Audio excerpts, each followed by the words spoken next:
Good evening, everyone. Good afternoon. Good morning, wherever you're on our big, beautiful blue planet. It's been some time since I've done some live radio. Oh, it's been months between Hurricane Ida, pulling us up. I couldn't get in earlier than 8 o'clock and 9 o'clock at night. Thank God for Michelle and the host learning how to use StreamYard. And I just got back from Los Angeles Writers of the Future, which John worked the living hell out of me, that demon that he is. I'm talking about John Goodwin and Emily Goodwin. And y'all see some pictures later in the week and a lot of the archives, a lot of the interviews I've done down there with some of the judges like Echo.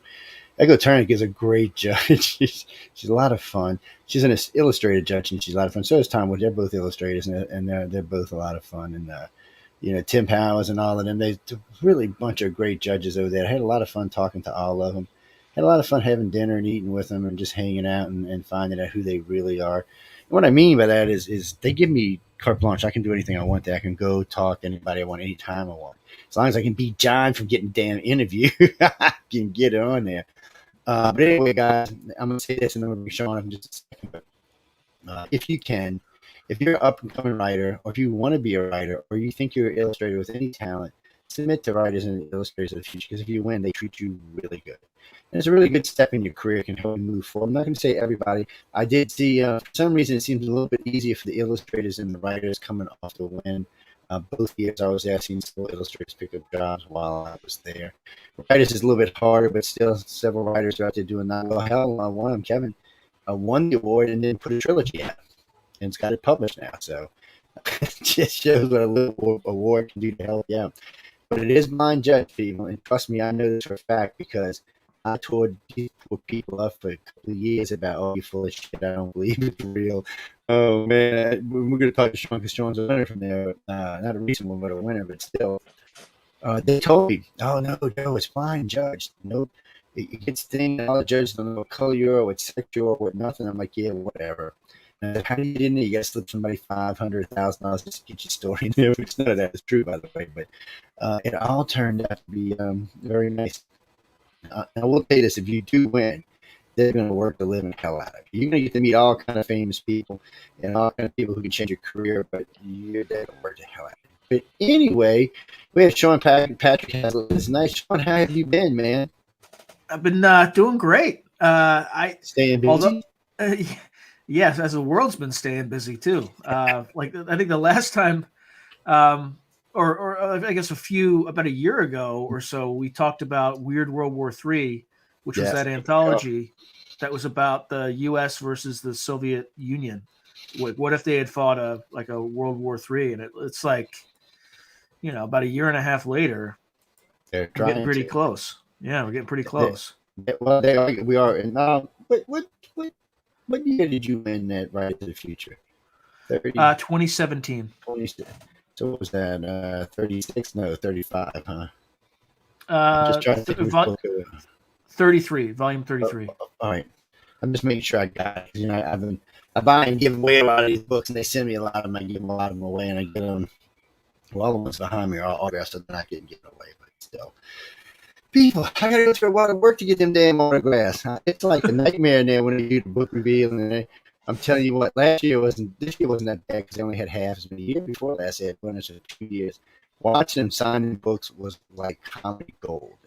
We just log jams out. It was see people. Each one's got to sign their own story and their own artwork, so it gets kind of Some of the writers are faster than others. Obviously, some have better signatures than others. It's just hilariously funny. Not making fun, people. If y'all won, I'm all for everybody who won out there. But it was great. It was just if y'all can get out, you should go. John and Emily will take really good care of you, and everybody wants their services will treat you like gold. I mean, there's a woman named Joan who's like the whirlwind. If you've ever watched Dune, she is the whirlwind. I mean, this woman stops. I don't even, she doesn't even catch her breath. But everybody's good. I talked to everybody out there many times. I aggravated the hell out of a lot of them, walking around with a camera in their face, their phone in their face, microphone in their face. I'm not going to be rude when I want a pizza.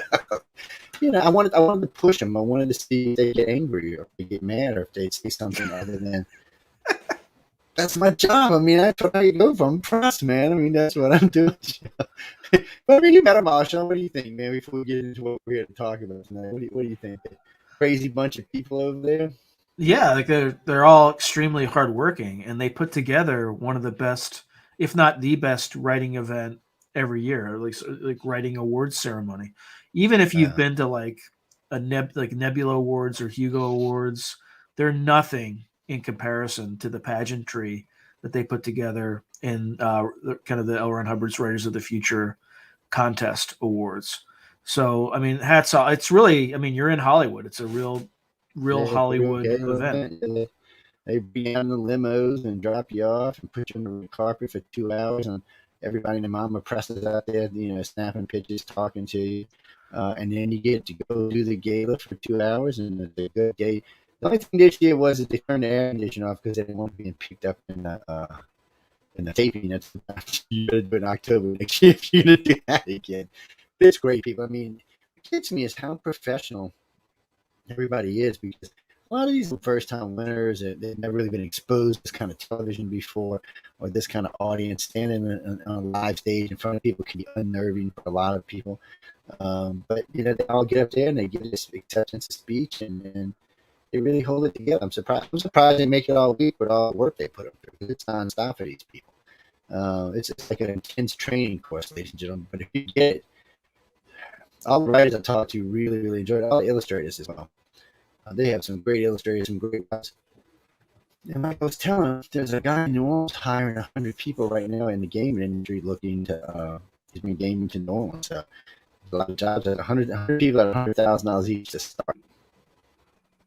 I imagine Oh some of them are wow. going to be programmers, but I guarantee a lot of them are going to be story writers and artists. So I would definitely check into it if I was John. So, Sean, we talking about World War III last year. Now it's looking like we're in a picture where, you know, if the orange guy was still in office, I wouldn't be worrying about World War III. This probably wouldn't even be going on because he made Putin nervous for some reason. But this Biden guy, which I don't really hate or dislike, because he hasn't, other than driving gas prices up, he's really not on my list that hard. It's Right. well, I mean, he's not the best with economy, but still, he's not the worst president we've ever had. He's not the best president we've ever had either. He does make me a little nervous because Putin and Xi Jinping don't seem to be scared of Biden. They seem to be scared of Trump.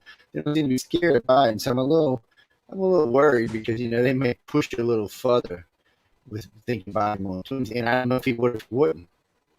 Yeah, it's hard to say.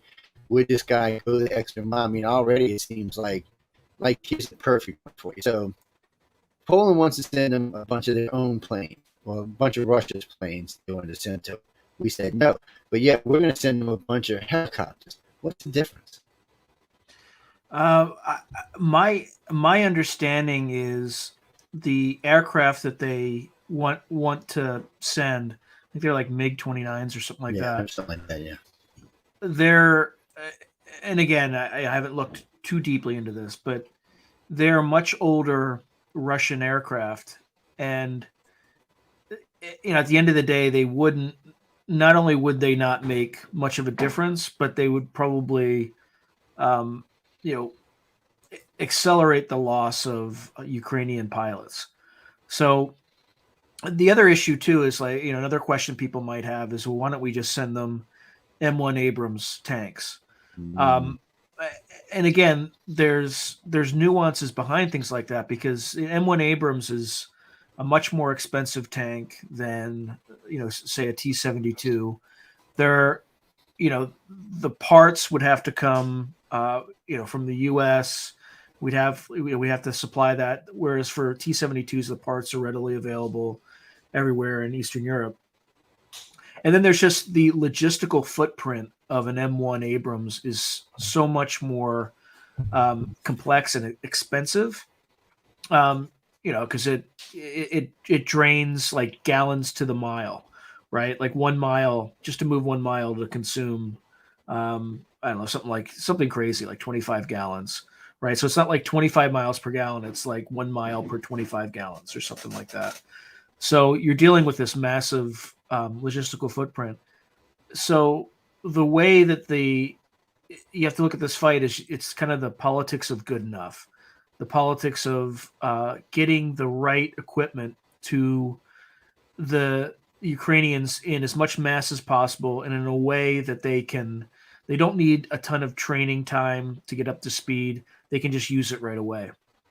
So javelins are perfect examples of that. The NLAW that the British have, another example of that. It sounds like the Switchblade, these kind of automated suicide drones, suicide bombing drones, are also fairly easy to configure and train people on. And what they do is, my understanding is, you send them up and they just loiter for a while until they find a target, and then they just dive on top of the target. So it would be ideal for this Donbass offensive that the Russians actually just started today. By the way, I think they started moving into the. I mean, they've been in the Donbass, but the last big push before May 9th, which is the Russian Victory Day, celebrating Germany. Like, that's the key day that Putin has to show some results. So he's going to kind of throw everything at the Ukrainians in the southeast, as soon as and as fast as possible.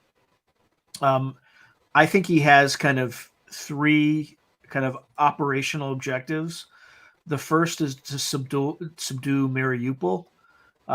That, I think they've narrowed the Azov battalion down to, or cornered them at this steelworks plant, which it's a massive plant, but that's, they were yesterday, or a day to 2 days ago, the Russians gave them a surrender or die ultimatum, and the Ukrainians they obviously rejected the surrender. So that's ongoing. That's kind of the, once, or and if the Russians are able to subdue Mariupol, the secondary, or the next big phase is going to be focused on closing the salient at Severodonetsk. It's hard. I can't pronounce it properly. Which is the salient where there's a Ukrainian forces that the Russians are trying to encircle with a pincer movement in the east, in the kind of Donbass region. And then the third operational objective that he likely has is to seize Odessa. And the reason that he needs to, and that might be kind of a bonus, I don't know if he's going to be able to accomplish that aim, especially since the Ukrainians sank the Moskva, right, with their Neptune missiles. Embarrassing. Yeah, no, that was just embarrassing, is what that was. Yeah, but you know what? Like, the Ukrainians had the capability, and they pulled it off. So that's going to make things a bit harder in kind of getting to and seizing Odessa. But if Putin is able to capture that far, he ends up strategically denying the Ukrainians access to the Black Sea. And then, if he were to stop there, declare victory, and then go home, he wins. And the reason he wins is by cutting off the Ukrainian economy from the Black Sea. He can prevent, he can put a damper on their economy, weaken them, because that's typically where much of their grain shipments are sent out. And as you know, the Ukrainians have a huge, are huge suppliers of grain worldwide. So if he does that, then all he needs to do is just kind of declare a victory, negotiate a separate peace with the West to get sanctions done, and then he just bides his time. The fact that the Ukrainian economy would suffer would be an obvious impact of this, because of the denial of access to the Black Sea. And all he has to do is wait, and he can either wait until the current leadership, there's an election, and then he can kind of try to influence the election by cheating or doing whatever Russian dirty tricks he decides to do with the FSB, and bribing people, taking advantage of corruption, and then just gets a result that he likes, and then in the long run he can kind of either neutralize or control Ukraine. So that's where I think what his end game is. The thing about Putin is, what people are conflating is the utter incompetence of the Russian military with Putin's ability to be a strategist. And, at the end of the day, if I believe that my military was competent and I believe that my intelligence services were telling me or providing me with an accurate situation of what's going on in Ukraine, I would have done the exact same thing that Putin did, right? Which was aim for a decapitation strike of the Ukrainian regime. And the reason it failed was not because it was a bad strategy. The reason it failed is, the assumptions that Putin used to come up with that strategy were dead on arrival. And those, the two primary assumptions again were are what my people telling me true? Is what my people are telling me true? Obviously, it And wasn't. can my military pull this off? Which, I mean, look, Yeah, I've been disappointed by the Russian military. I mean, first off, I remember the first 2 weeks. So you got a 40-mile long line of tanks. Now, if that would have been anybody but Ukraine, we'd have wiped them out. We'd have just two warthogs, and it would have been nothing left but a long line of destruction. And we wouldn't even try it. I mean, it wasn't even a big thing for us. So I'm thinking, I said, I know Putin watched this, one of the biggest armies in the world in less than 6 months in Iraq without any real effort. And I'm thinking, dude, what are you doing? You've got a lot of the same weaponry we do. What the hell is going on here? And, he got air superiority, in a week, right? Well, semi-air superiority because they keep shoving javelins up his butt. But other than that, he seems to have a sort of air superiority there. But he doesn't seem to know how to use it. He's got the whole entire Black Sea. He does seem to know how to use it. It's almost like he's scared to really push the Russian military. He's scared they're going to break down or if they're going to be seen as incompetent. Really, truly, I mean, you've got a 40-mile thing of tanks rolling around Kiev, and you can't even take Kiev. I'm thinking there's something wrong here. Now, we're on General 8 now, right? The butcher Syria we have now is what it's called. We're on General 8. I mean, how do you lose 7 generals in a war that ain't even a war? I don't know what to even think about that. I mean, the guy who used the cell phone, I'm thinking to myself, you're a general.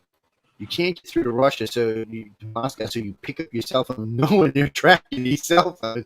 You make a call, what do? They send a missile right to you. I'm thinking, really, dude? I mean, what kind of general were you again? It scares me to think that Russian military can be this incompetent. It's got to scare China, too, because China relies on them as the military to help keep the U.S. at bay.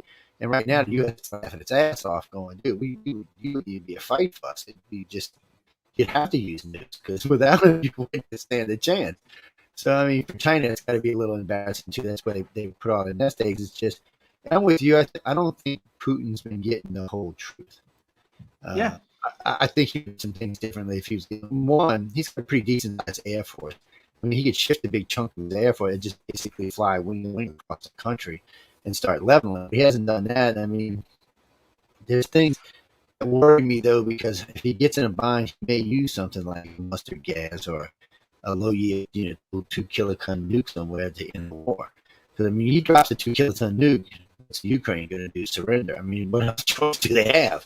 I mean, I think probably surrender. But I think in private discussions, like peer to peer between the American and Russian sides, I think the U.S. government has made it very clear. And again, this is just speculation on my part, but I think the U.S. has made it very clear that if the Russians overtly use chemical weapons or low yield tactical nuclear weapons, and it's obvious, right? Because the Russians can, are pretty shifty when in terms of their use with like Novichok was like a new thing that they used in the past that nobody had ever seen before. They'll provided that we can verify that they've used the chemical weapons. I think what we likely have told Putin's people in private is that if you use any of these weapons against the Ukrainians and we can prove it, we will enter the conflict and start destroying Russian combat power in Ukraine. And I think that's all we need to say, because based on what we've seen in the initial days of the conflict, I think we could probably accomplish that task within a month. oh yeah, I agree. we've got enough support in Europe right now that it wouldn't be. I mean, between us and our allies, I don't think it'd be a big deal to take most of Russia out of there within a month. And I don't know if Russia would want to put any more troops or planes in because that's just losing. That's a losing battle for them. I mean, all they would be doing is expending materials that they couldn't make, so they would just be loot tanks. Oh, by the way, yes, Jeffrey, thank you for that. The Mi-17 helicopter is not going to be sent to the Ukraine for some reason. The Biden administration backed that off. Really? Yeah. The Mi-17 is the HIP, right? Like the transport It's helicopter? yeah, it's basically it carries some light weaponry, some rockets on it, but nothing major. It's just I think it was like 17,000 pound cargo helicopter or something. He pulled out to send them. I don't know why. I understand why he didn't send the Soviet MiGs because for Yeah. 2 reasons. I agree with Sean said earlier. They're kind of ancient and it would be easily shot. Even though for strikes, like when we were talking about those lined up tanks, it would have been a great piece of equipment.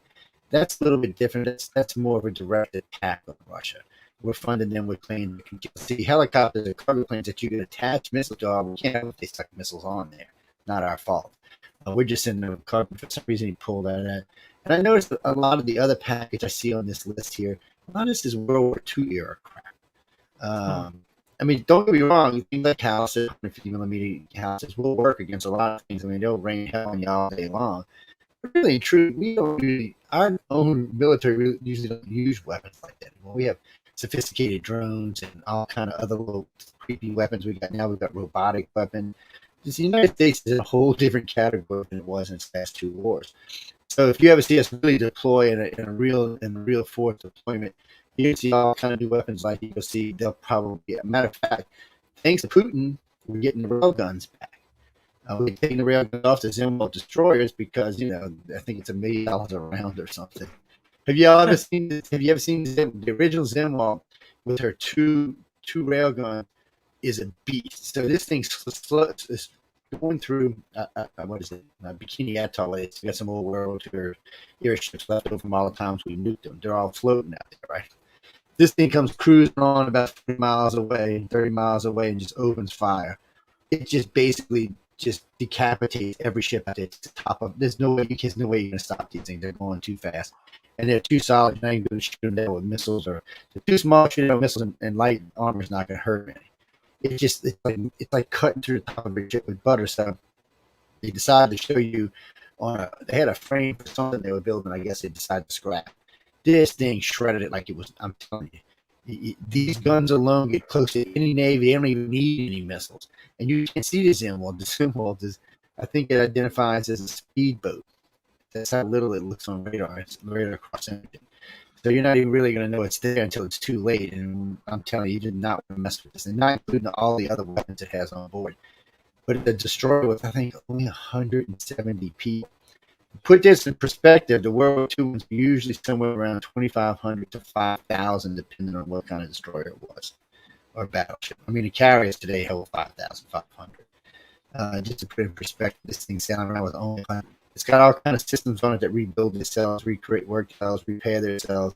This is definitely state of the art. It is definitely nobody wants to be tangling with this thing. I remember when Xi Jinping seen it the first time when anybody had seen it in public. They had a picture of Xi Jinping, right? He's watching it on TV. You just see his eyes go, "Oh shit! What is this thing? Where did this thing come from?" Immediately, he's out there talking about hypersonic missiles. And to help people understand what a hypersonic missile is, you do, people, in case y'all didn't know this, all ballistic missiles are hypersonic missiles, all of them. I just wanted y'all to understand that. It's not that we don't have them, we just have these little mini ones that they got, which, from what I understand, is not very far off. Cruise missiles at hypersonic speeds are just deadly. You can still shoot them down. The problem with this is they want you to think you can't shoot them down. Yeah, if you're like 10 miles, you're probably not going to shoot it down. But if you shoot just like we shoot a cruise missile, you have plenty of time to shoot it down. Just because it's traveling at 5,000 instead of 3,000 doesn't mean you can't shoot it down. You just got to be a little bit more accurate. I just don't like the hype. Yes, guys, just went in the Navy. I know all of this stuff. And it's not quite what everybody's making it out to be. But for a close range weapon, like up against a shore or close to a ship, it'd be deadly. There'd be no stopping it. It would already be. But the problem Russia has, like everything else, to date, since 2014, Russia has attempted to launch no less than 71 ballistic missiles. Of only 2 got off the ground. Obviously, they've got issues because they've been around. These are Soviet weapons. At least if I was a little bit newer, not much, mind you. In all fairness, I don't know if I was going to fare any better. There has been failures on our side as well. Not as many, but still. I mean, these weapons have been sitting around for 30, 40, 50 years. You don't know what's going to happen when you hit the button. It might just go bloop, not do anything. It might blow up on a pad. You just don't know until it's just something we shouldn't be relying on. At least George Bush decided to develop what do you call it, the planet killer. 200 kilotons. Yeah, basically it's a hemisphere killer is what it is. It pretty much ripped the hemisphere off the top of the planet. You Aussies might survive, but the rest of us would be melted.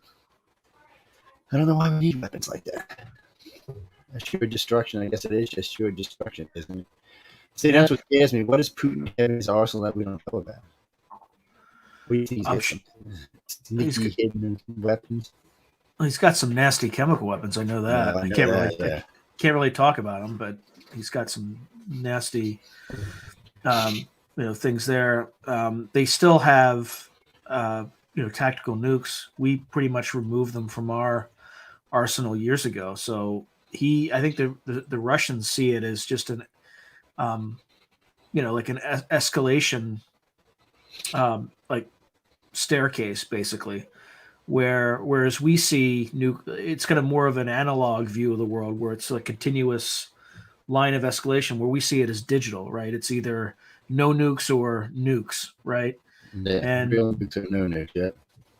And that's kind of it's not. I mean, it's not necessarily a problem. It's safer for the planet to be that way, but we can also escalate much faster than they can, right? Yeah, we go to 0 to 1 in half a second. So I don't think this will result in any nuclear exchange, although the Russians have been playing it pretty fast and loose. So they flew 2 Sukhoi 24 aircraft over the Swedish island of Gotland, and they were said to be carrying nuclear weapons on board. Yeah, and that's the reason they joined NATO. I mean, wouldn't you? Yeah, well, that's super. I remember when I got the phone call.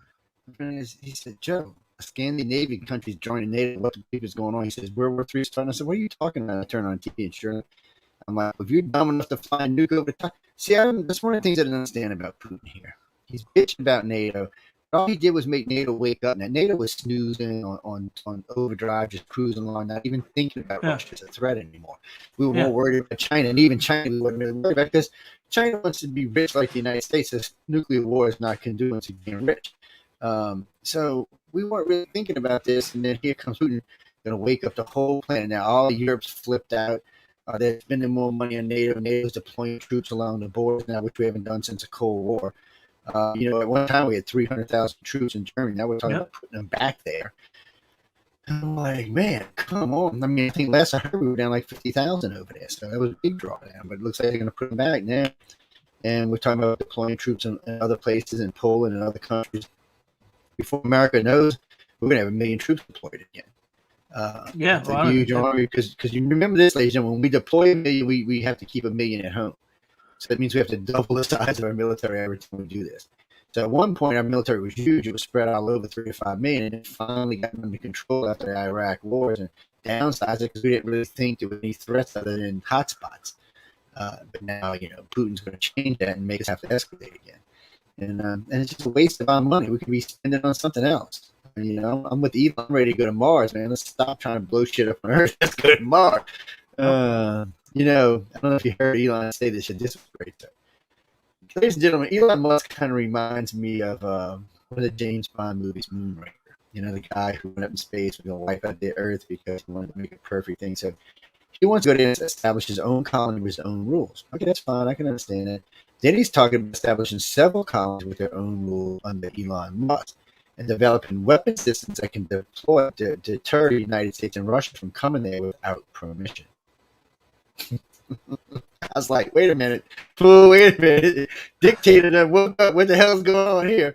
Things like that bother me because Elon's the kind of person that can pull this off. Yeah, it's amazing that one man can pull this off, but this guy can actually pull it off. And if he's Bezos or what's his name on the same side with him, ain't no stopping these guys. I said this when I first started doing radio 25 years ago. I used to preach this. If you ever want to see the space race really take off, you ever want to see us really make progress in space, privatize it. We've privatized it, and it's booming all over the place. It makes the Russians, and Chinese, and Americans look like they're going backwards at how fast the rate of technology is growing here. I mean, come on, Elon built a bunch of SpaceX shuttles and just gave them to NASA, and that's why I'm building them on. I'm going back to building my rocket to go to Mars and the moon. So, and I've got a bunch of reusable craft that they can both use the rockets and the capsules, which NASA can never seem to pull off quite right without blowing something up. And here we are, this man wanting to go. Maybe he knows what's coming. Maybe he knows Russia can't be trusted. Maybe he doesn't want to live on a planet that glows. I'm just saying, people. Right now, with Sean, I don't. See, it's hard because nuking the Ukraine is like nuking Russia anyway, because any fallout from the Ukraine is going to fall out in Russia because of trade wars. Same problem the United States and China has. We can't nuke each other because, in case all y'all forget this, every so often our country gets covered in this red dust that comes from where? China. We share the same jet stream and the same wind. So if they nuke us, they're nuking themselves. If we nuke them, we're nuking ourselves. Russia's a little bit higher, won't be as bad for them, but for us and China, it's a direct trade one. You can't nuke one without nuking the other. So if you decide you're going to destroy the United States, you just decide you're going to destroy yourself. Just has to be. And if both countries nuke each other, the amount of radiation circling the globe at this time in the northern hemisphere will pretty much just wipe everything out. Now, you people in the southern hemisphere might have vision of the winds change, and the only thing I'm going to have to worry about is the convection currents carrying radiation through the wall downtown. You might be able to survive that. The rest of us know, sorry, we're going to be a big glowing mass on the top of the planet. And who wants to live, look at it from Xi Jinping and Putin's side. Who wants to live in an underground base until they die? We got a big, beautiful blue planet. I know Putin's got kids. I know two of his daughters he's really into. The one who's a neuroscientist, she's running some big lab over there. He don't want her living there. He wants her out in the pub, enjoying her life and showing, hey, look what my kids can do. He doesn't want to live, even though he's crazy now. I have noticed he's gotten a little, it was scary when Trump came out and said he was crazy. I was like, wait a minute, what do you mean Trump, he's a little crazy? No, he's kind of a little crazy before I could talk to the guy. And he is weird. A lot of people said you'll notice when he has his cabinet together, there'll be like 7 sitting at this end together. And he has Putin way down on the other end of the table. And I'm sure it's a COVID thing, but people saying he's becoming patched, unreasonable, and not willing to talk. And this is coming from his own oligarchs, some of them that have now put bounties out on Putin. There's currently now $11 million to take Putin out, put out by 3 of his so-called buddies. I'm sure if he gets his hands in there, they're dead too, by the way. So that's another thing. Risking Pittston putting off as an individual is dangerous. I mean, he's killed people over the years. Yeah, polonium and Novichok and dioxin. Likes to use. Well, they said he was in on the Cuban. When the Cuban used the what the hell they used against the sickness, like the strange sickness. They were using. I forget, it wasn't microwaves. It was some type of wave they were using. And it's something like a microwave. And damn, so long ago. Yeah, a microwave would do something like that. Yeah, so locally, oh God, people, I've seen microwave do horrible things. I've seen a guy. Quick story: I was working. U.S. Navy is on. It's still in tech school, by the way. I just finished up Special Forces. I was in tech school in Millington, Tennessee, of all places. And I was working in the flight control center. We were updating the radar systems. 2 were on, 2 were off. So they get this button on the side and that flashes let you know it's on. You don't want to open up a panel when it's on because it'll crisp you. I mean, it's a serious amount of microwaves going through here. This isn't like it's just serious. So we're all working. I was open on the other side. I just shut down the unit. I was taking it apart and I was putting the new transmitter, whatever the hell they call it. And I just got through putting it in. And I seen your boy pull the panel. I said, dude, is it off? And he just heard him start screaming. He just cooked his whole side in under 30 seconds. Cooked it. He was dead. I mean, he was just dead. And he dropped. It was basically, and I don't even want to tell you what it smelled like. It was horrible. But, it was. And meanwhile, the panel was now off, and the machine was so it's bouncing microwaves all in this building. It actually burnt a hole through the side of the damn building to get out. It was crazy. And finally, I managed to relay it to a main switch. And I just cut the whole power off the whole tower, which is extremely dangerous because we had aircraft in flight. So they had to bring up these old two-way two-way radios we had to get in touch with them to let them know that they were in circle mode until further notice, or were being pushed into another airport. I got a accommodation that would have to still feel like shit to that.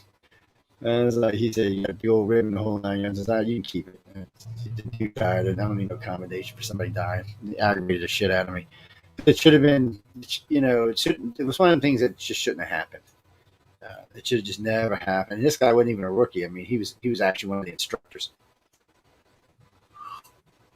He just screwed up. He got lazy. He wasn't paying attention. He just wasn't paying attention. Because, you always, before you, because the light's flashing, so you push the button in, so it turns off the light. They're not even supposed to unlock until you push the button in and the light goes off. And because there's several ways to turn it off, but when you're doing it where there's a hard switch that cuts the whole unit off. I don't know if he thought he hit it or he didn't hit it, or maybe the light was not working or something. But it was instant. I mean, it was just instantaneous. And just weird. I watched one burn a hole through the side of a conning tower on the USS Nimitz. Idiot guy playing with it. I said, dude, is that thing off? He said, yeah, it's off. I said, dude, are you sure it's off? He said, yeah. I said, dude, why don't you double check? And I still remember the lieutenant commanders in the bridge, because the captain was, I don't know where he was, and the first officer wasn't there because we were just sitting. And I still remember, I said, man, you better make sure that stuff, that thing gets to bouncing around here, it's going to wreck some serious equipment. We're going to all get in deep shit. And I still remember the lieutenant. He said, what is that smell? I'm like, what is that smell? And then you hear the guy, he's cursing in 5 different ways.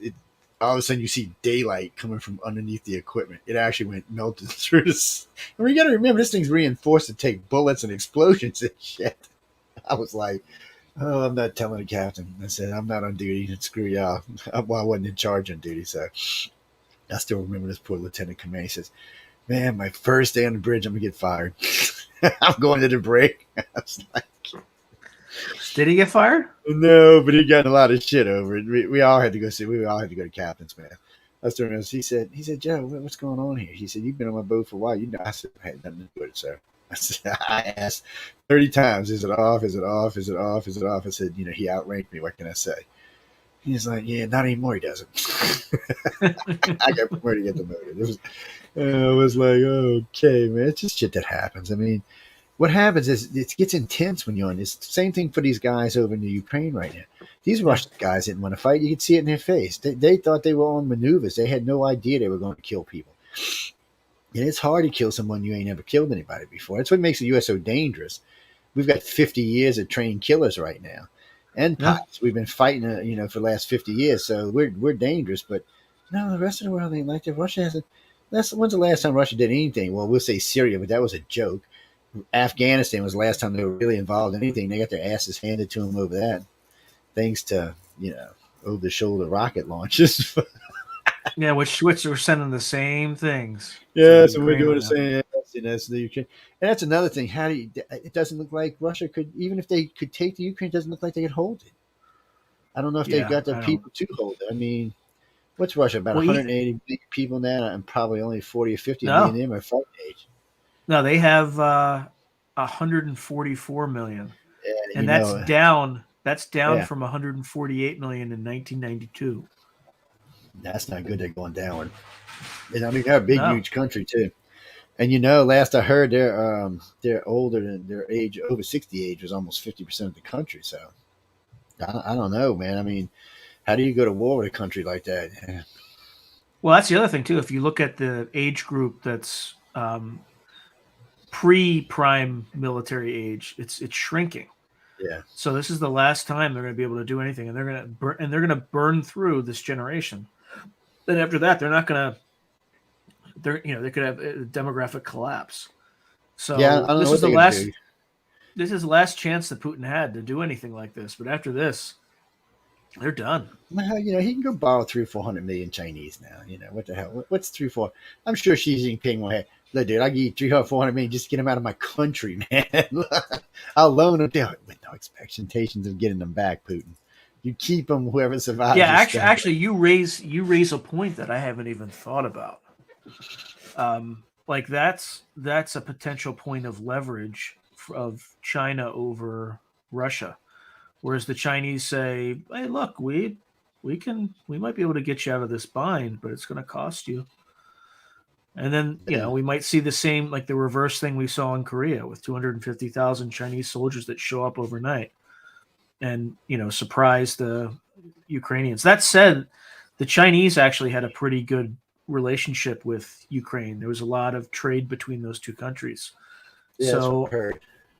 I doubt they would get involved unless maybe we got involved. Mm. Yeah, it's the only thing I'm worried about. Taiwan's is what's going to be the problem for China, and they want them back then, but obviously they don't want them back bad to start a war because it's different than Ukraine. This kind of bites the Ukrainians, but Taiwan's more valuable to the world than the Ukrainians because of processors. So when Mm-hmm. you control 88% of all processors, well, yeah, you're way more valuable, and the world's just not going to let China have that technology. Excuse me, no. Why do you keep thinking we sail on the Agus cruises through the strait all the time? That's to tell you if you blow them up, I'm going to blow you up. And nobody has an official protection pact.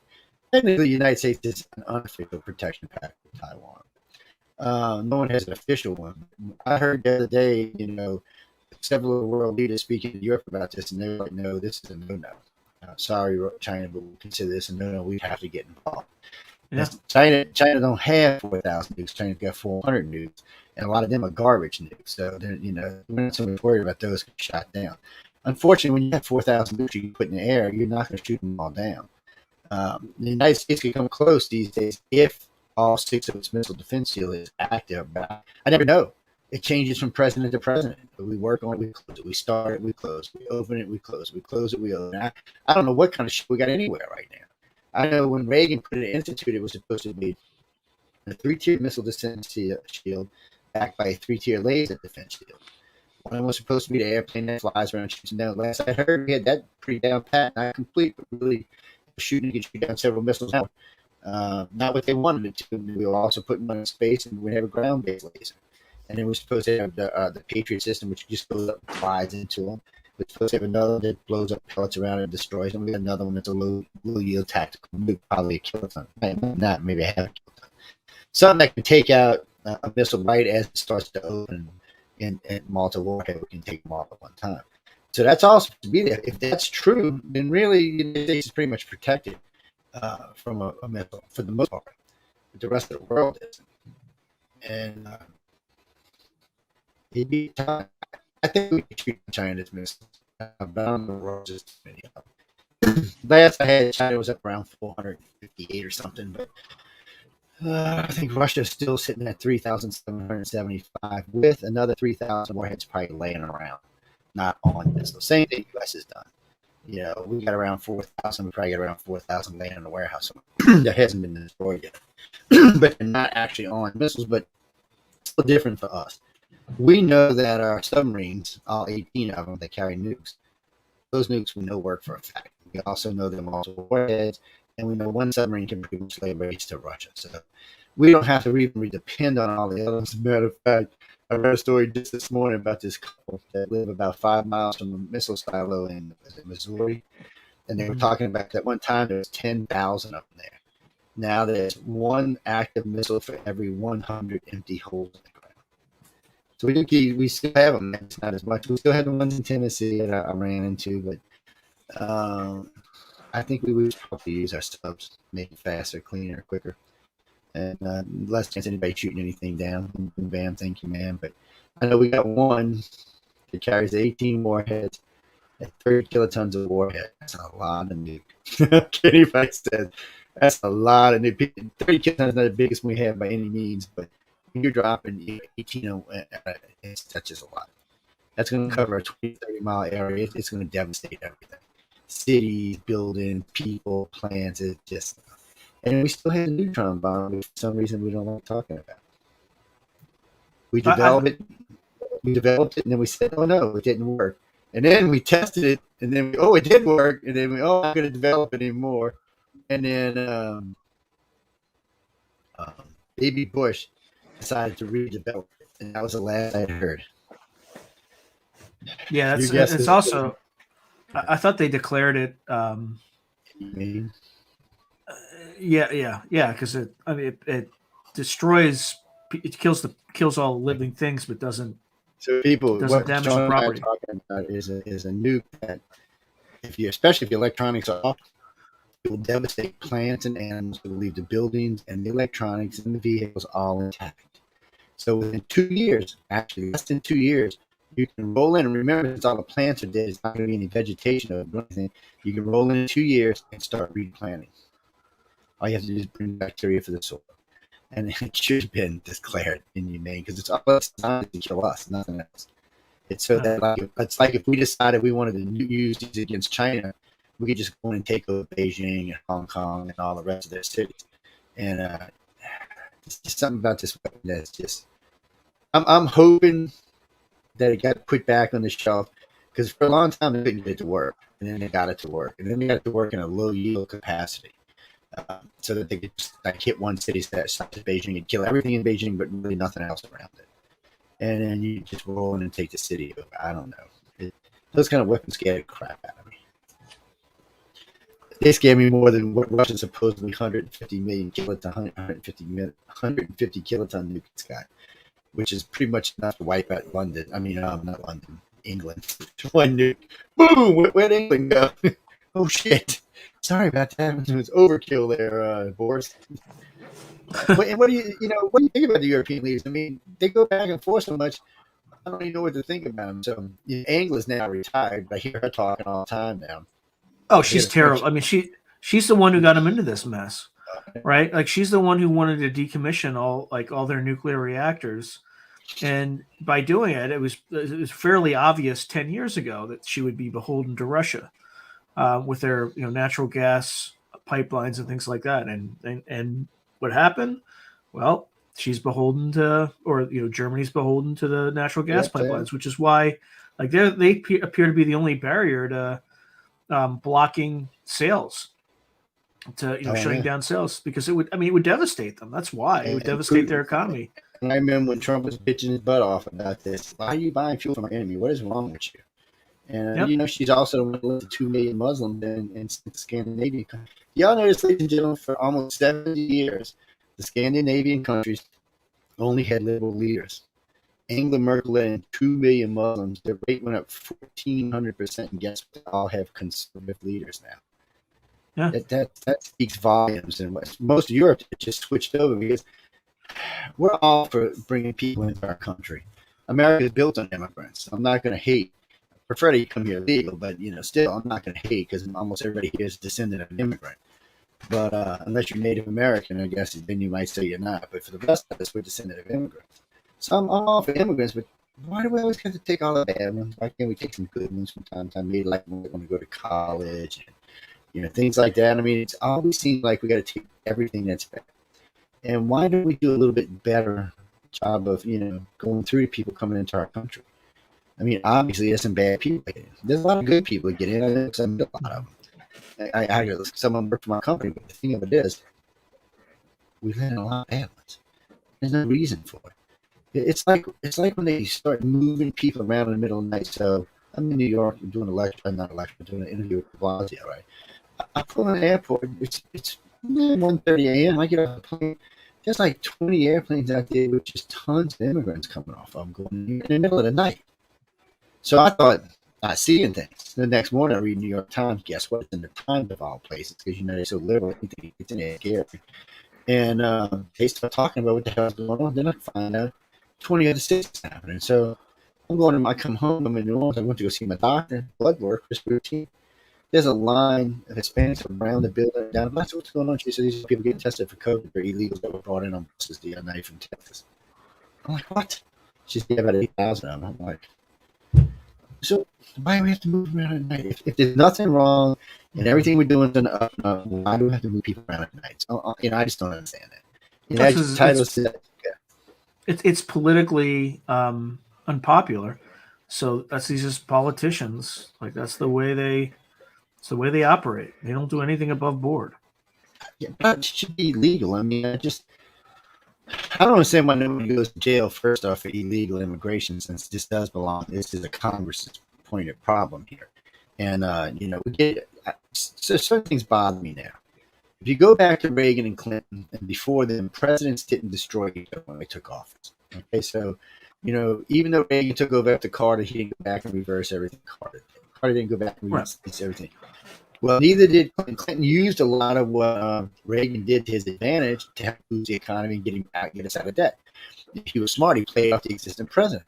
All right, that's how it should work. Okay, now after him, it stopped. Well, after Baby Bush, it stopped.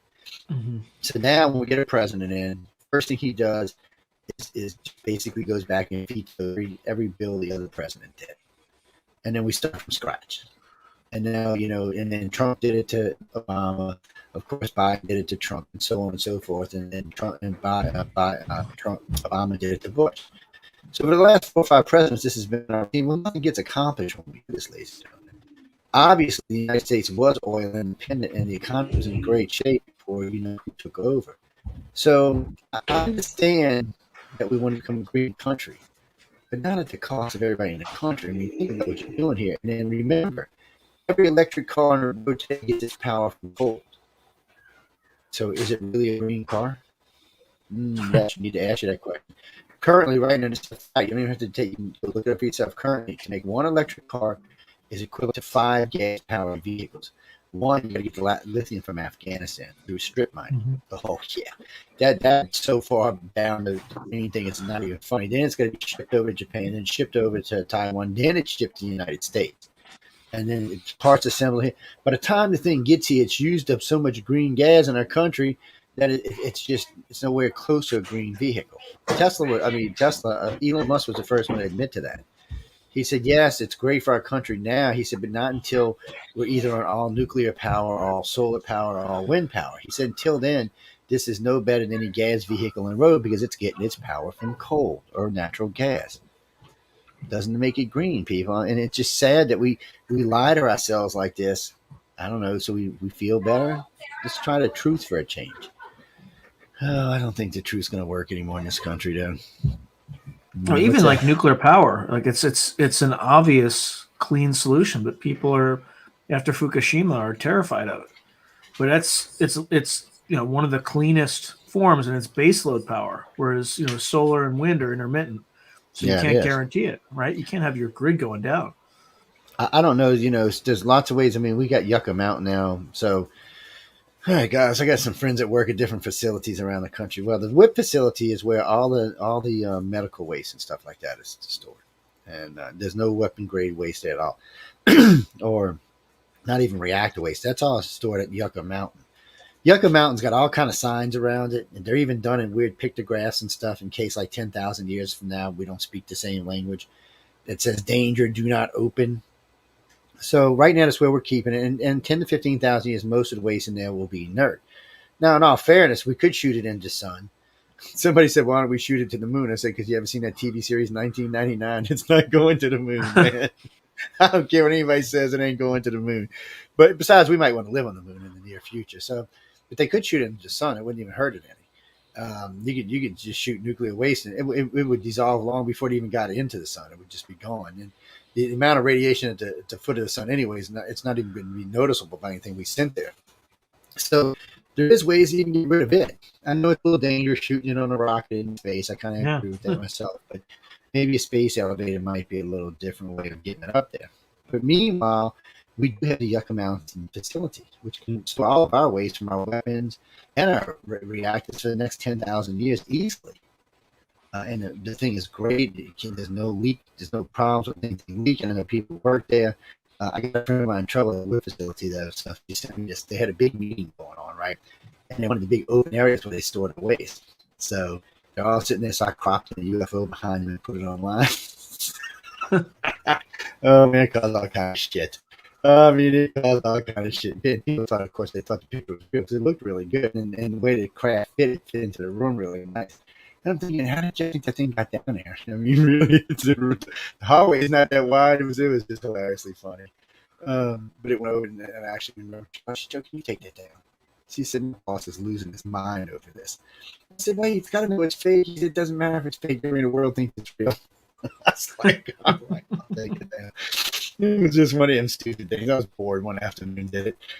What can I say? I was in my 30s. I was losing my mind. What's that, Christopher? Yeah, well, he does. Putin does have low-yield nukes, probably a kiloton. He might even have half a kiloton. He's got suitcase nukes. I don't honestly remember anymore what they were. Somebody said between a half a kiloton and 2 kilotons. It's low yield nuke, and you don't even need to deploy that on a missile. You can just roll that in there and toss it in there somewhere. Put a detonator on it. Or put it on a shell. Yeah, they owned a big chunk of the Soviet era arsenal, but they gave it to Russia when they became a country. I'm pretty sure that was the agreement. Give us our nukes or no deal. I'm pretty sure that was the deal. You mean, no, Putin wants, if it was up to Putin, he'd bring back the old Soviet Union. He just don't know how to do it. Mainly countries like Poland are not coming back. Kazakhstan, they're not coming back. They're like, no, sorry, we're part of NATO now. We're not going to run nothing again. You can forget it. And as Sean and I were talking about earlier, he doesn't have the military to get involved against a U.S. or even a UN-led war. He just doesn't have that kind of ability anymore. He wants to think he does, and he wants the world to think he does, but judging from what's going on right now, he doesn't. Short of using nukes, he's just a third world dictator at this point, which they said for the old Soviet Union, but still, that's where he is. I'm going to piss him off, I'll tell you that much, though. Not if I lived as close as y'all do. Well, if you're in the UK or anywhere in Europe or anywhere in the Scandinavian world, anywhere in the Asian world, you're within minutes of a strike. See, the US, at least he's got to go up and down, so it's 30 minutes. But for y'all, it's more like 12 minutes or 4 minutes or 6 minutes, depending on where you are. From the time it launches to the time it makes contact. So it doesn't give you much response time. And yes, we have jets that we can deploy and shoot some of them down, but not always. John wants to know if you've got your own underground shelter. No, I'm not rich. Yes, it costs money, people. No, they cost money. Even the shitty ones cost money. I remember. And even then, right, you need like an expensive filtering, like air filtration system. You need to have, it would need to be secret. Otherwise, people would kind of raid it, try to get inside it. You'd have to have food for an extended period of time, right? If you're in a nuclear war, like the half-life of uranium's 2.5 million years, right? Mm-hmm. So like you're going to live the rest of your life in that bomb shelter. Like you're not going to come out. I mean, like the remainder of the human species would kind of have to live out the rest of its existence in those shelters. So it's not really like you're solving any problem. It's probably best to just die off in the first explosions. Unless you get to manage to get one of the big shelters, you're just I couldn't see living in a 60 by 60 underground shelter. Just lose my mind after about 6 weeks, so if that long. Yeah. It just wouldn't be worth it. I probably wouldn't want to run into the radiation. You'll be watching me start to glow more and more as I'm running down the highway because I don't know. There's a lot of big facilities. The problem is people like us are not going to get invited. I did bust it one time. We posted the map up on. That was because of who did that? It was FEMA that blew it. Yeah, FEMA was doing a TV show, and they had a FEMA map up with underground facilities. And what they were talking about, they had green, blue, and red pins on this. The green ones were disconnected or discontinued. This was a show about the one that was underneath the hotel in D.C. That's what this was about. So we're watching it, and they're talking about how the facility's not good. They show you all these green buttons all over this big U.S. map and some of our allies, which there was a lot. There's like 50, 80 of them. And then they showed these blue ones, which were actually in construction, and they showed the red ones, which were actually active. There must have been 200, 250 red pins up there. Easy. All over the place. So we had, I was just tell you how long ago this was. I had on a VHS, so I stopped the VHS and took a picture of it. And I posted it to the internet. And man, I got kind of flack for that. But it showed you roughly where all of them were. It's just in perspective. Right where I live in New Orleans, in a really rich neighborhood. So there used to be a government facility. So for the politicians, it was out on the lakefront. So after Katrina, it got flooded a couple of miles under the thing, and got wiped out. So this really wealthy neighborhood decided to build on top of it and around it. So then they went in and cleaned it out, and everybody got their own escape route from the top of the thing now. So this is all, you can't tell it's there. There's no way no one say the generators are all hidden in buildings and stuff like that. So unless you know it's there, you don't know. And people just can go in there now. Anything that goes on, they got their own facility. Nuke goes on, they got their own facility. They just better hope Katrina don't come along while they get nuked. Because from what I understand, the whole thing was full of water. Maybe they got better doors on it now, but and better breathing facilities. But at one time the water in the city was supposed to be deep. So if your exhaust pipes weren't above that, your generators were off, your air was off. You may have suffocated before the water subsided. So, but anyway, they're all over our country. Most of them are military control, but like the one I've told this story 100 times. I was me and two of my buddies when I was getting drunk in Millington, Tennessee, doing tech school.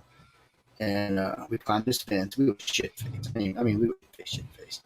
And we've been drinking all night out in the clubs and just getting in general mischief. And we had a bottle of booze with us. We climbed this fence, and we fell up against this big grassy green hill. The hill's 10, 12 feet tall, probably 40 feet around. So we're just laying there, we're talking, passing by, and look at this car. It's a beautiful night. And all of a sudden you start to see light. The damn thing starts to move like this, just turning.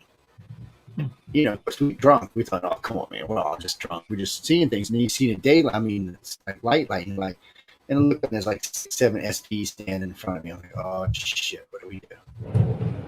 The guy said, stand up, handcuffed all of us. And then we got to the ladder, and he had to unhandcuff us. We went down this ladder, I don't know, 200, 300 feet. Up to the bottom. When you get to the bottom of the ground, there's a road going northwest, south, and east. The road itself on each side is probably 300 to 350 feet. We'll just say 400 feet across in each one. And you couldn't see the end.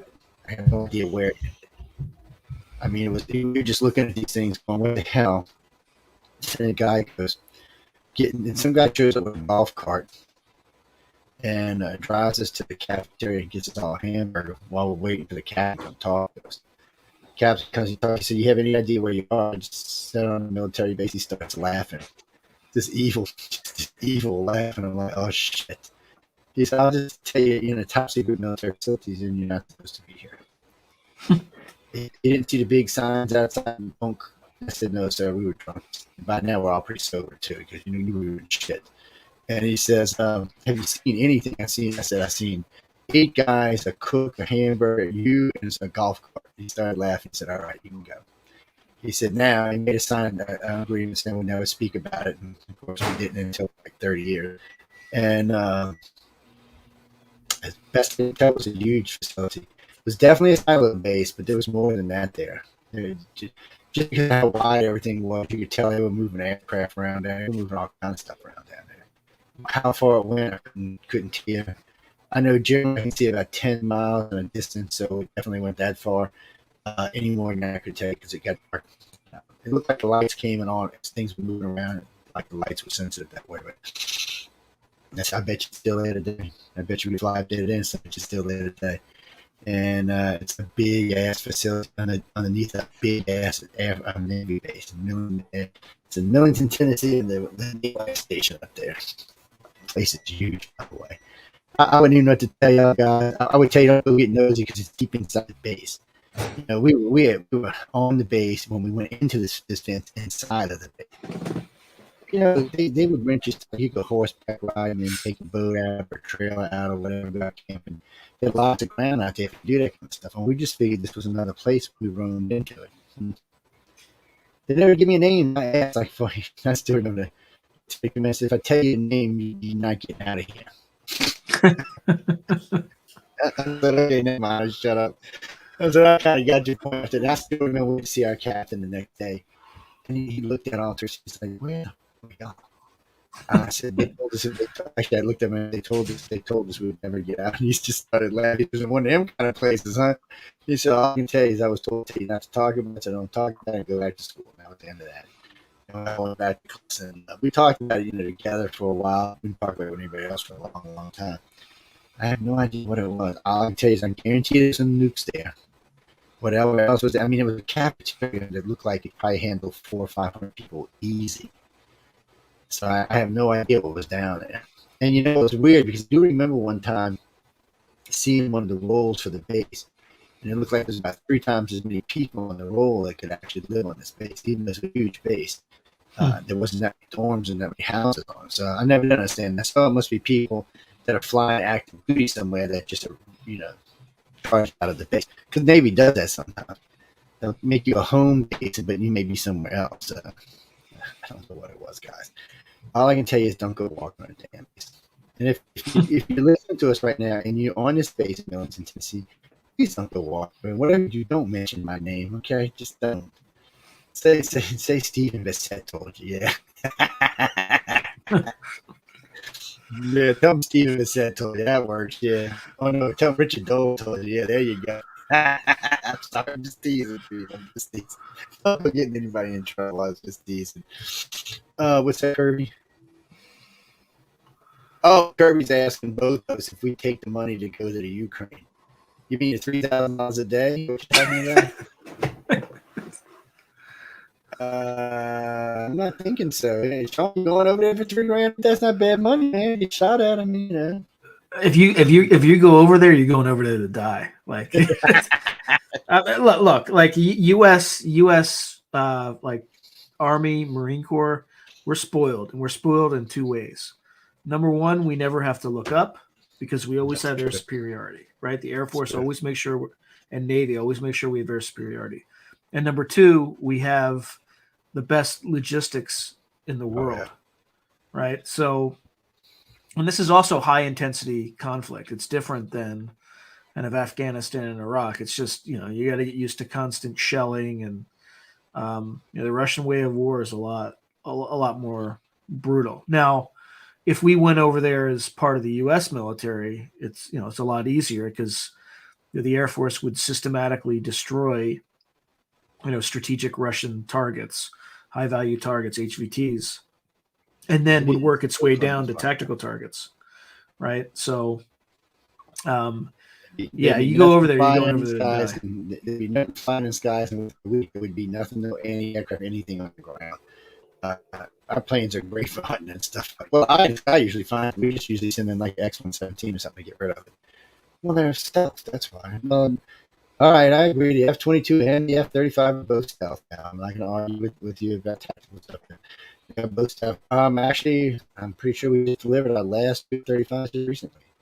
That is the end of the run of those aircraft. We're on the new Gen 6 type craft. I haven't seen it yet, so I don't know. Well, if we got in a war, of course we'd make more, but you know why we went for F-22 F-35, right, guys? It's because F-22 is actually a better aircraft. It's just more dangerous. They called it the Widowmaker in the early days, killing pilots like good pilots too. The plane just had issues. It was having a hard time learning. All aircraft fly or wire by stick by wire. There's no direct controls anymore. There's nothing, it's the hydraulic systems. See, the whole airplane action, when you pull the lever back, you pull the cable back that pulls some things that made the hydraulics work. These are electronic. When you pull it back, it reacts to it. And then the F-22 was the first time we tried flying without joysticks. It was the first time we tried a new thing where you put the thing on your head and then let you fly the plane. It worked. It killed a couple pilots, but it worked. The F-35 actually has it now, I think, only like 5 aircraft. It's not the aircraft, it's the pilot that has the issues. I heard a pilot speak about it about 2 years ago. He said, I still am grabbing joystick even though it's not there. He said, I know I'm flying and I can get on the instrument and the plane's flying way faster and it responds way faster. He said, but I'm still looking for that joystick. So he said, I'm still that 1 or 2 second delay. He said, it's weird. He said, because he learned how to fly with a sock. Most helicopter pilots had one eye covered so they can see all their instrumentation. It's not an easy thing to learn how to do. Your brain is used to have 2 eyes looking at the same thing. They're separated like this. So. And the ones that fly by brain power are badass, and if we ever get it right, they ain't no Air Force in the world will compete with us. Well, they're doing not just our planes want to be able to fly drones. I forgot the guy's name. I remember when he invented the mass drone thing. So what are we going to use that for? And said, really? What do you mean what are we going to use that for? We can fly 100 drones at a time. What do you think we're going to use it for? I don't know. We have technology now that we don't even talk about it. Stuff. You can make drones by the thousands, these small ones, and send them in the sky. You didn't have the weapons, but they just run into shit. That's what. Oh, y'all didn't hear that, did some of y'all might. So Russia told Elon Musk to get starting out from the Ukraine, and of course Elon laughed. He said, "We'll just shoot them down." He said, "I'm pretty sure I can build satellites faster than you can build missiles and put them in space." And if he said, "Keep shooting them down, I'll just start crashing my satellites into your satellites and bringing them down. Your 100 kilo satellites, your STS satellites, your satellites that we use surveillance." He said, "We'll just start knocking them out of the sky with our own satellites." He said, "I'll just keep put up another 2,000, another 2,000, pretty soon 15,000, then I'll dominate the sky. None of your satellites will be able to fly US or China." So this is one guy. This is the United States, people. This is one mad scientist that's saying, "I will kick your ass." And you know he can do it. That's the scary part. He can mass produce them in a second. He's not going to mass produce them in China or Taiwan. He's going to mass produce them right here in the United States. So can you imagine 10,000 drones at a time swarm? It don't matter how many guns you got. I mean, something's going to hit something for sure. So China will be able to do this because China's got a good development system and a good. The only problem China's got is its quality control is not as good as the United States. So if where we build 10 items, one will fail. They'll build 10 items, 7 will fail. It's just a difference. You don't have to take my word for it. You ever bought anything from China? 50-50 if it's going to work when you get it or not. So they're not because they're a communist country and they're just not. They don't have to have the quality control we do. We have all these laws. And people go to jail here for doing stuff like that. They still have kid labor over there. Yeah, it's just one of the things, guys. They'll catch up one day, maybe. You know, if you ever watch all good sci-fi from the future, it's always the United States and China, and both languages being spoken. Somehow they made friends. Somewhere probably after a war or something. Don't tell them what happened. They pretty much divvied up the world between them and out in space doing whatever it is. And you'll hear Michael on Serenity. He'll be cursing, and all of a sudden he starts cursing in Chinese. It just continues right out of American and Chinese and right back into America. It just flows. He's been doing it all of his life. It's not just that's a lot of sci-fi series like that now. And in one aspect, it's true. Well, in the '90s, they thought it was going to be Japanese, right? Yes, they did. And you know, don't ever let the Japanese people. I'm just saying.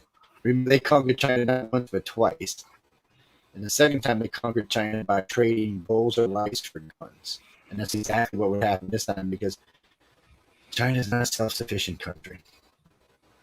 They don't produce enough food to feed their population, enough food or fuel for that matter. Mm-hmm. So if we boycott them and shut them down, they're pretty much screwed.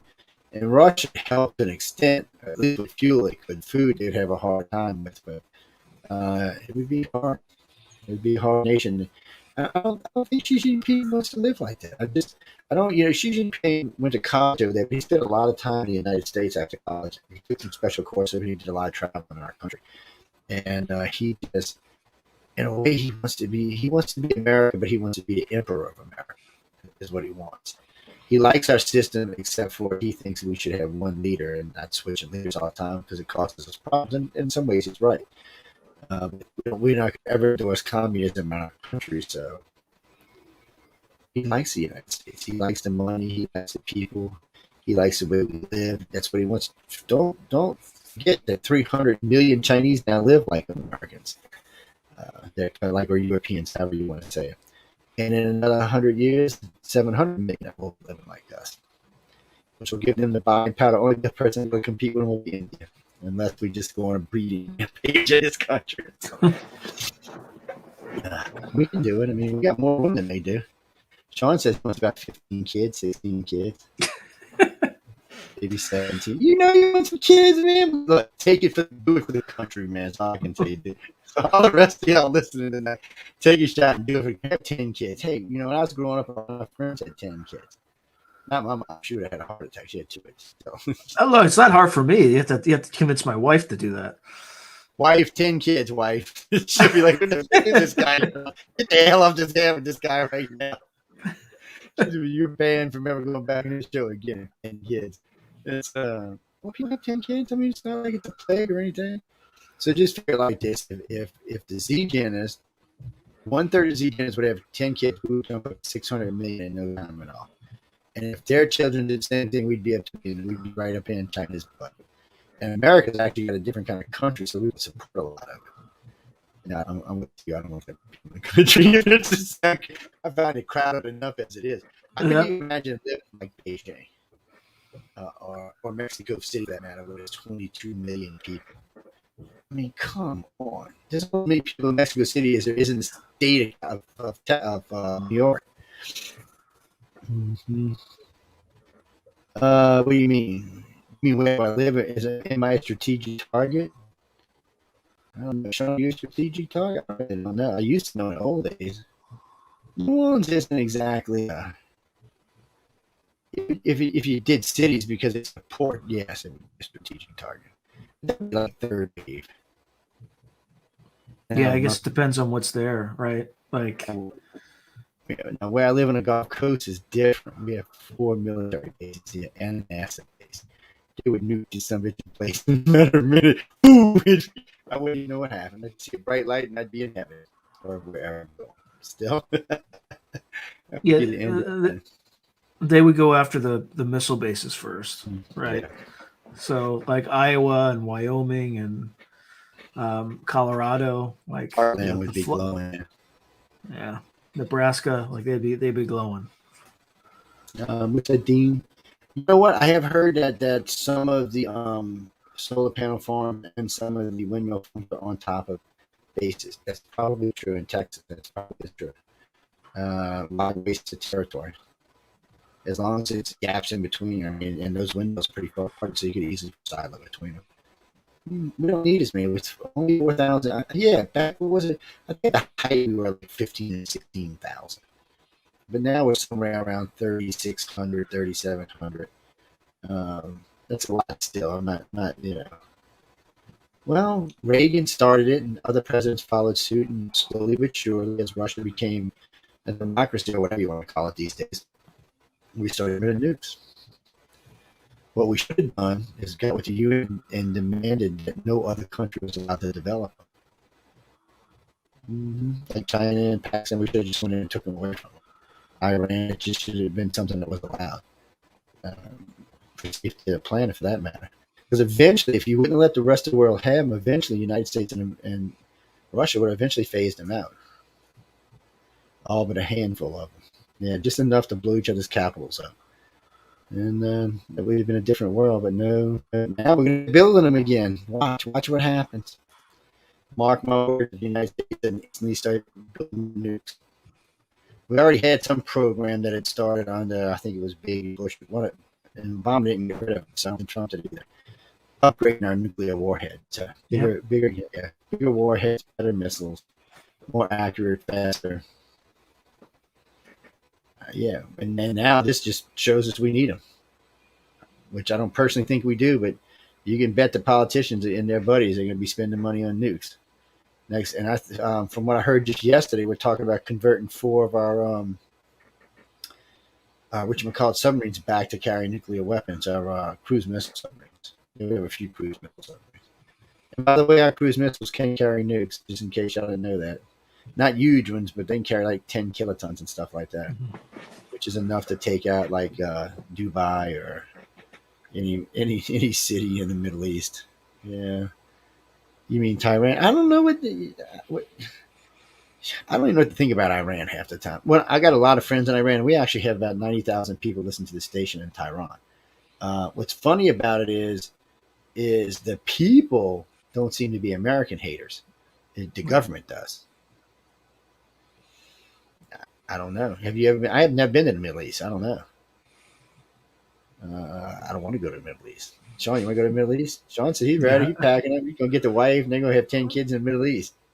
I'd rather go to Ukraine, to be honest. I'm thinking I'm with you on this one. I'm thinking I might rather go to Ukraine myself. Michelle wants to know, what do you think the long-term outcome, or let me rephrase that. She wants to know what you think the long-term outcome will be for the Ukraine and for Russia on this. And is there any hope that the Ukraine can come out of this mostly intact? It depends on how you define mostly intact. No. So, I mean, they have 3 weeks to resist this Russian onslaught before the May 9th Victory Day parade. And then I think what'll most likely happen is it'll be one of the classic things Russia likes to do, which is have a frozen conflict where they'll kind of have forces there and there'll be skirmishes here and there and it'll be neither peace nor war.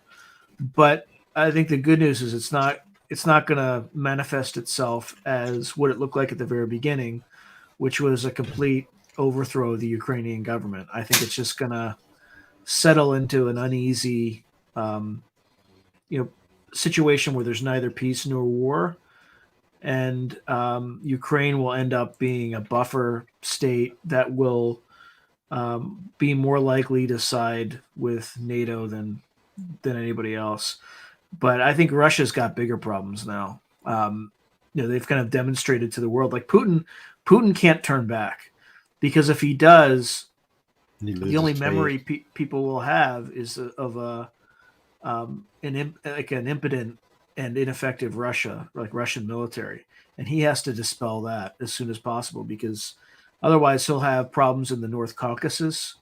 Um, people rebelling, Chechens, Georgians,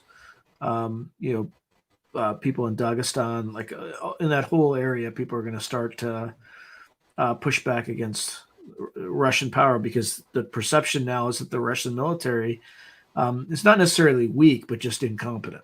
Yes, I You might agree. have China in the Far East start, pushing a little bit in in those regions. Villages might move north, and you have some of these excuses to move in and take more territory. But Putin, like he can't really turn back. He still has to recover some of that lost reputation that the Russian military suffered in this, what looks like a debacle right now. But in terms of Russian influence in Ukraine, they're done for 3 generations. Ukrainians, even Russian-speaking Ukrainians, can't stand them. And I noticed yesterday I'd seen there's over 100,000 Russians have already left Russia, and Yeah, I'm like, man, we can't be having that going on. And then even amongst Russian state media, guys, just an image that there's the ship that just sunk.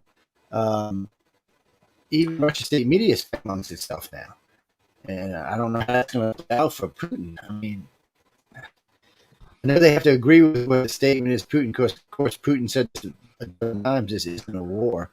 This is basically what we used to call Vietnam, a police action, and we all know how that ended. yep. Uh,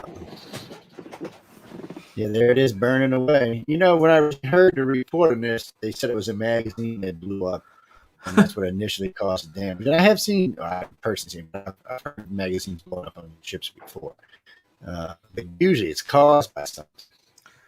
Well, yeah, and even 'Cause, even that, like neither explanation made Russia look good, no, right? well, where's their air defense? I mean, you got 2 missiles coming in. Well, I don't know. It was harpoons of water defense, isn't it? It's more like a torpedo. I have to check the answer. Either a torpedo type missile or an air type missile, but either way, a flagship should have had the ability to stop it. That Yeah. that that makes me think, Lord, should we eat y'all alive?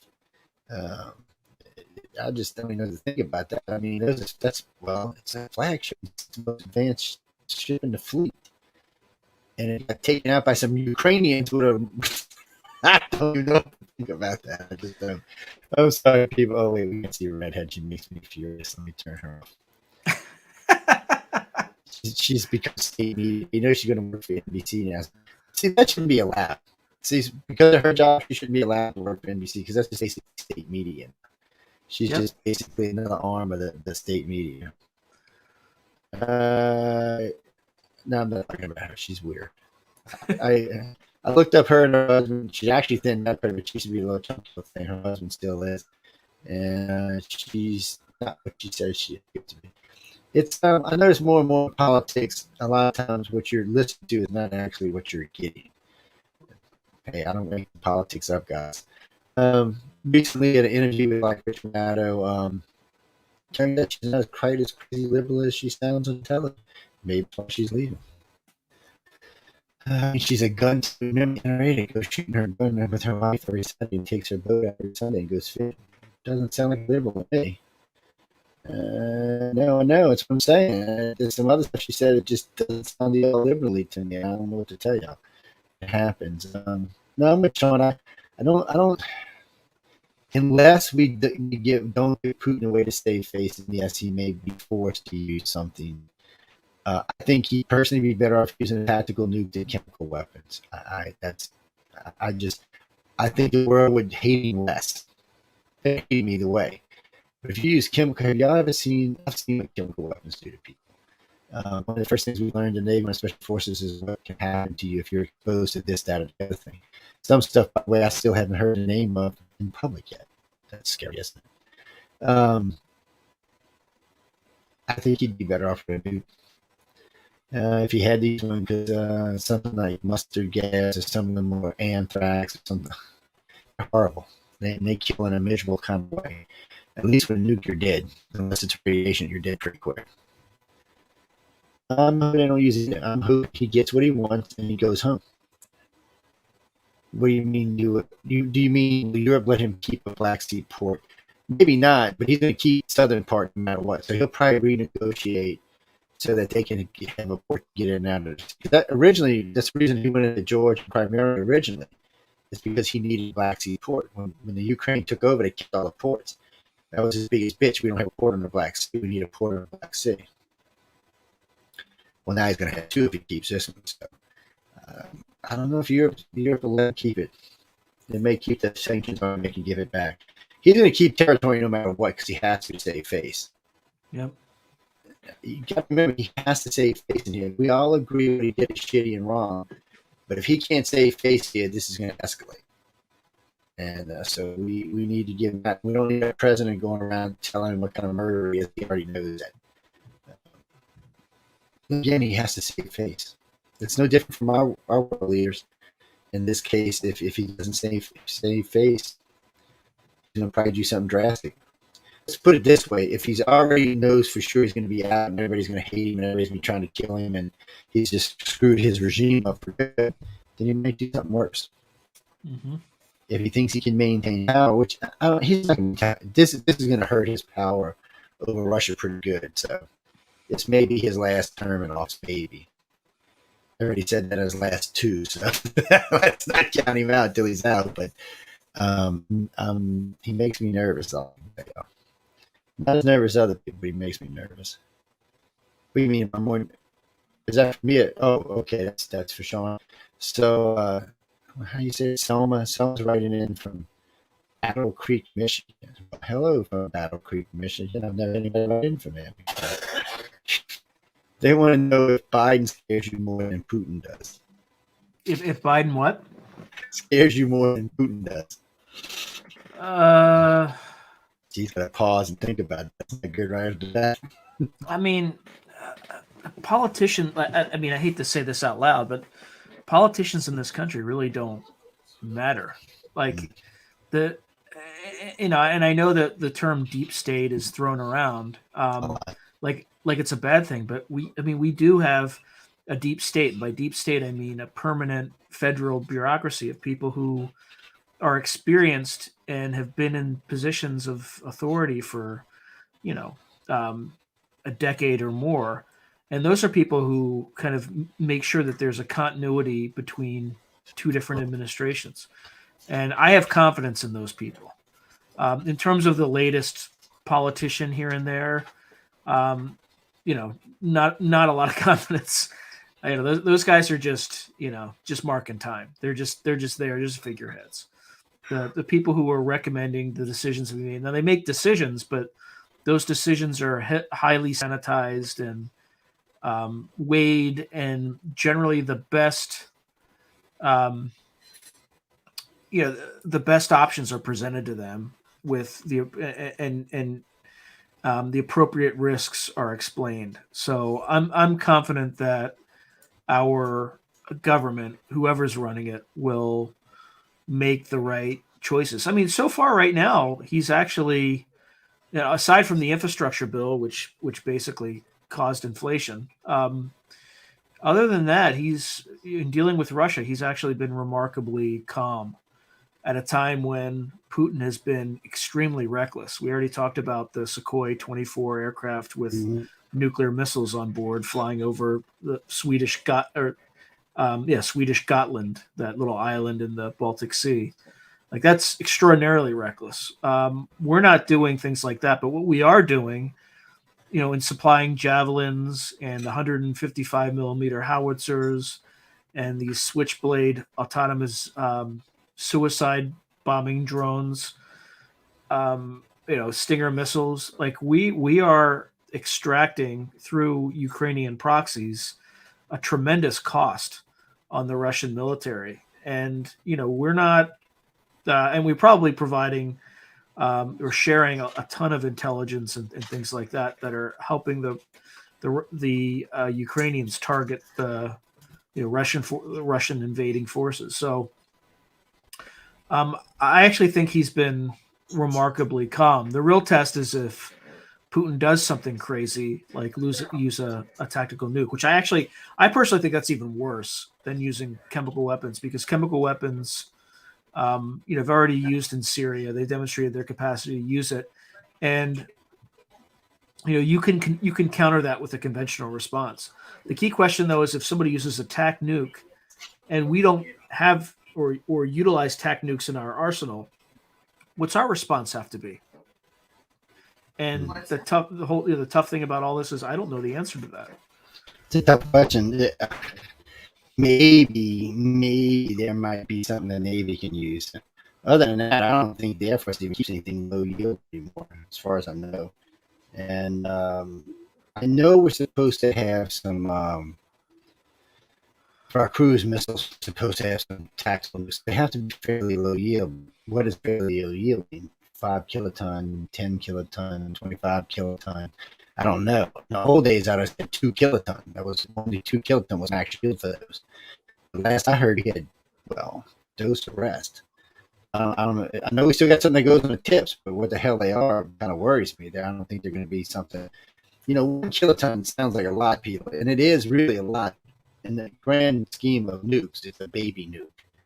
I mean, it's 2 miles around, explosion, maybe a mile. If that, it's probably not. It's probably about a half mile actually. It's probably got a half-mile containing explosion with a 3-mile core of radiation around it. It'll just depend on where the wind's going, but it's such a low yield that it dissipates quickly. But kind of with Sean, I don't know if we have any of them around anymore. Last I heard, we had done away with them. And it doesn't mean we did totally. Maybe the Navy kept a few on its cruise missiles, but I wouldn't count on it. I would count on a minimum of 10 kiloton, which is basically declaring war. 10 kilotons don't do some serious damages, but it would say as Sean said, it would show we were serious. And be like, whoa, wait a minute, the U.S. was a little pissed off here. Maybe we should think about what our next response is going to be. And then that's the thing. If you launch it from a Navy sub, you don't know where it's going to come from, when it's going to come. And I know China and Russia tries to try subs all the time, but they're not near as good at it as we are. I remember it used to be so weird. So you'd be in an inventory cruising along, and there'd be ships all around. So all of a sudden, one of the tenders would come in like we were going to get tended, right? No, we weren't getting tended. Freaking submarine that's been on to carry for a week would pop up in between us and the tender, and they would tend it. But as far as anybody watching from anywhere else, it looked like we were getting tended. And we would get product brought on board, but most of it was going to submarines. Them submarine captains are insane. And wolf packs believe in knowing where our Russian China subs are all the time. They do not like losing a submarine. Last I had heard, and it's been 15 years, we kept every nuclear sub under surveillance at all times. So for any reason, we could take them out instantly. It's not supposed to be something we even let go. And the U.S. got slick. We used to have all these underwater bases. Y'all know this, did y'all? We had all these little listening facilities all around the world that were just little mini underwater bases. Well, the Navy decided that they didn't want to pay for them anymore, so they gave them to the whale watchers. But part of the deal is for the whale watchers, if any subs come by, they have to report it immediately. Actually, I think our system's tied into theirs now. And they're still there. They're still around today, and they're all over underneath the water, all over the place. Last I heard, there was 90 of them total. and that's not including our subs. So there's listening stations all over the planet. It's like we want to know where everything is every minute, every day. Because if a war comes, we don't want any surprises. We just want to take them out and move on. We don't want anything parking off the coast of DC and letting loose, 16 or 20 missiles. That's not something we want to see. So we try to keep track of all of them. I would say today, more than likely, we probably keep 90-95% of them in arm's reach all the time. Well, in case y'all didn't know, the Navy, Russians like crazy items, which every so often they'll turn around and come back on it to make sure nothing's behind them. Well, one was in the Gulf of Mexico, and the Navy didn't know how to get out of the Gulf of Mexico. So it said it did a crazy eye. We just ran into the damn thing. So that way they had the knowledge in the Gulf of Mexico. Yeah, we busted them outright. Everybody swore it was an accident. Everybody knows exactly what happened. The U.S. Navy just plowed into the damn thing. Because the way it hit it didn't sink it. They wanted to just kind of tore the side off on one of the trail fins. Just kind of tore the side on the Russian sub, and it ran aground. And of course, guess what? We proved the Russians were in the Gulf of Mexico, which is what the whole exercise was about. But you see, even then we didn't use weapons. We still got their ass out of the way. This tells you how crazy the Navy sub captains are. They're not to be trifled. That's all I can tell you. Anybody who lives under the water 6 months of every year is not to be trifled. And sometimes they're down longer than that. So just leave them guys alone. Let them do their thing, and hope they don't come looking for you later on. If y'all didn't notice this, you can go look at all the old sub bases around the world from World War II. You will be amazed at how many they are. Even more amazed at how many are still active today. Yes, because you can have the Nazis were fierce about this. They would tunnel in sometimes 15 miles and just try to spin underneath. You know where you were getting to them. You wouldn't bomb them. Maybe shut the door and hope it's not a back door. But the Germans were fierce for that kind of stuff. And keep their U-boats safe. Because their U-boats were wreaking havoc on everybody. One more question. We got to get out of here. Who's got the last question? I'll wait. Hold on, let me move the screen where I can actually see it. Oh, hey, Wade, where are you from, Wade? Where are you from? Oh, New York City. Well, hey, how you doing today, New York City? How's it going? What you got for us? He Wade's asking if there's going to be a big war, who do you think really started? China or India, something like that? And he doesn't obviously he doesn't think Russia's going to start it. So what do you think? No, me? I think, well, as part of China's long-term plan, they want to their goal is to have Taiwan under control by 2049. Good luck with that. Yeah. Well, I mean, maybe they think they can do it slowly like they did Hong Kong, right? Where they just wait, and then once the generation changes over, it'll just fall to them peacefully. I mean, I also doubt that would happen, but yeah, Taiwan don't look like it wants to go. Hong Kong didn't want to go back, but they were kind of screwed because I don't know why Britain just said, you know what, we're keeping Hong Kong. I'm sorry, we're not giving it back. You have to pay us. You know what I'd have done? China said, okay, we'll give it back. We have to give us all of this back first, all this money, all this stuff we want a refund, and then we'll give it back. Because it was stupid on our part. I mean, all kind of technology was in Hong Kong, just handed over to the Chinese. It's kind of like when we left Afghanistan, left all that equipment over there. Why do we do things? That's just ignorant. There was no reason. We weren't forced to leave Afghanistan. I never did understand it. That never made any sense to me. It's like we wanted the Taliban to have a bunch of U.S. weapons. I mean, I don't know why else we did it. I mean, in other wars, we destroyed it. We didn't leave it behind. We didn't even destroy this stuff. And they're running around in our uniforms, which is even worse. Yeah, Afghanistan was a political, not a military failure, because a lot of the stupidity was directed by the military side, like limiting the number of troops on the ground to 1,500, right? Which is why they had to give up Bagram Air Force Base, which was, air base, which was the most logical place. That's why we were flying people out of Kabul, the Kabul airfield. So it's just that one was a political failure. Oh yeah. Sometimes I just wonder how we let things slide like this.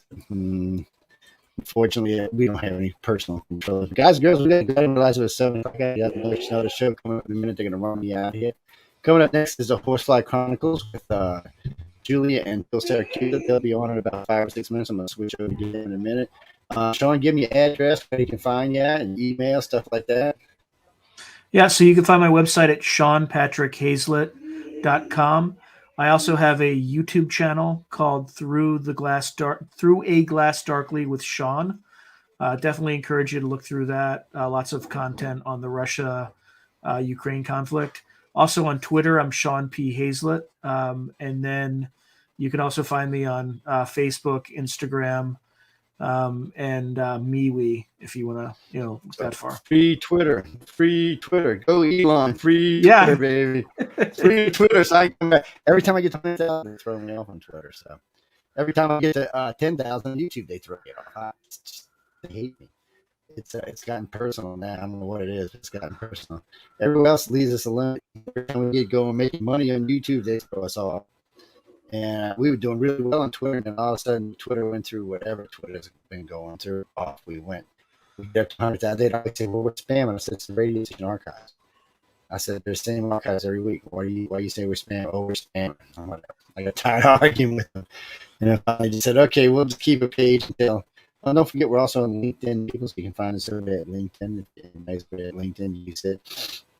I've lost track of all the social media pages we had last time. It's like 28 or something ridiculous amount. Oh, yes, it is. For that, I will be posting all week long. I will be posting pictures of myself in the crowd from Writers of the Future, so go ahead and check it out. There's a lot of articles up there. I'm posting a lot of articles. Everybody who was there, all the judges and all the guests were interviewed at least twice by myself, by John, and some other people. So be sure to go check them out. And I never, well, no, because I didn't know Sean then. You know what? In the morning we'll talk about when he won Writers of the Future. How's that? We'll do an hour show. How's that? Yeah, calm down, people. Damn, sorry, you're getting bitched out here because you ain't been on for Writers of the Future. Because he just told you he's in book 28, man. You know how long book 28 was? That's like 10 years ago. Yes, I didn't want to talk about a story. What was the name of the story that you won with? Adremelech, probably. See, I haven't seen it. So I don't know what he's talking about. Yeah, I have to read them. I read the books because I want to know what the hell I'm talking about when I talk about them. Actually, there's some good stories in them books, people. The anthology's got some good. All you can tell you to buy them and read them, or be here at Christmas. I give away a lot of them at Christmas. Yes, no, I'm not giving away any of my as my wife calls them, my coffee table. But I'm getting none of it. You're not getting none of the autograph ones either. I give away some Battlefield Earths, some Mission Earths, 30, 60, 37, and 38. There you go. But anyway, we got to go, guys, because I got to get somebody else on the air. Sean, thanks for being on. You're always a wonderful guest. I had a great time talking to you. Sorry we got a little late started. No, I wanted to get a little bit deeper in the war, but we got sidetracked a couple times. Always a pleasure. Always a pleasure, Joe. You see, I'm blaming the audience. This is their fault. I'm blaming all guys. Yes, you evil audience. But anyway, we got to go. Remember to hang out for the Horsefly Chronicles coming up next with Sean and Julia. They're great guests. They host a lot of fun to listen to. Followed by The Missing Piece with Trisha Moe. She comes on after them. She's our resident witch. So y'all can be sure to check out her as well. I heard Angel Rock is off tonight because she's out of sick, so there will be an archive playing in her place. So anyway, y'all know what's coming on for the rest of the night. Hang out, be still, have fun. Oh, and don't forget, I just did Coast to Coast on Tuesday, so be sure to go catch the Coast to Coast episode where I was talking about the blood type. So I'll be back pretty soon as well, talking about some other things. Well, I took a fiesta from him for a while, and I called him, so I wanted to come on. Yes, you can just call me on if you've been on the podcast. Anyway, we got to go. Thanks again for tuning in to United Public Radio on the Centralist. Coming up next is Horsefly Chronicles. Good night, everybody, and stay tuned.